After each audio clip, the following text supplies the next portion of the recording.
by teaching the sit command.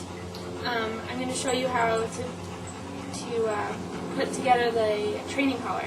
So the way you fix the training collar is you thread the chain through one of the holes, and you thread it through, and now you create the collar.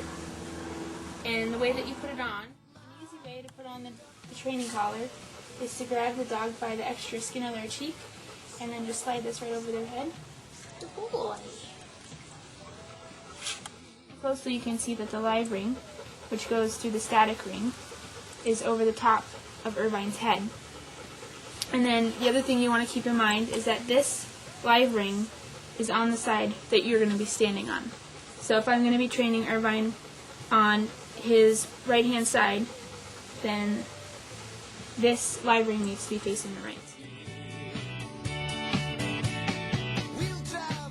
So the way we start is you have them in the standing position, and then what you'll do is you'll say the command and you'll place them in a seated position, and the way you do that is you lift up on the collar, and with some dogs you can push down on their butt and that'll make them sit down. Or you can put your hand underneath their legs and lift up at the same time.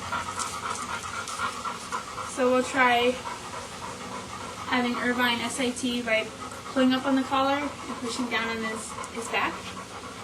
Good boy, good. And then next time we're going to pair it with the command and doing that at the same time. Okay. Irvine, sit. Good boy. And then you can praise them, and then you can give them a treat at the same time. Good boy, Irvine. Good boy. So you can just keep repeating that a couple times until it looks like they got it. Irvine, sit. Good boy. And that time I just put my back hand underneath his legs, kind of where his knees are back here, and push them forward, and that kind of forced him into a sit.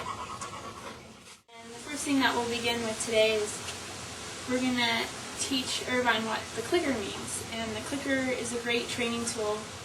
It actually turns out to be a little bit of a game for the dogs because they're trying to figure out what gets them the click and the treat. And the way to make the clicker as reinforcing as possible is to pair it with food as quickly as you can for the introduction of the clicker. So it doesn't matter what your dog is doing. Irvine can be laying down.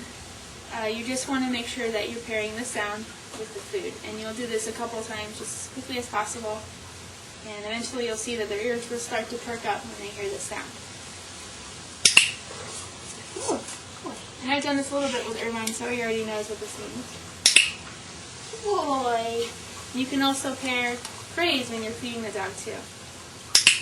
Good boy. Good boy, Irvine. You do that a couple times, and then you can start moving on to pairing the verbal command with the clicker. So, with the clicker, as he's putting his back legs down, his haunches down on the floor, that's when you'll click. Okay. Irvine, sit. Good boy. And the clicker is just marks the behavior that you want. And it's also great because it really captures their attention. Like you saw Irvine's ears really go up, and now he's really watching you. They really like the clicker. It's a really fun game to use. Because the dog is always trying to figure out what you want out of it. And then when they hear that click sound, it's like, oh, I got it. So try to, okay. He's already anticipating. He likes it. Irvine, sit. Good boy. Veep's doing a really good job too.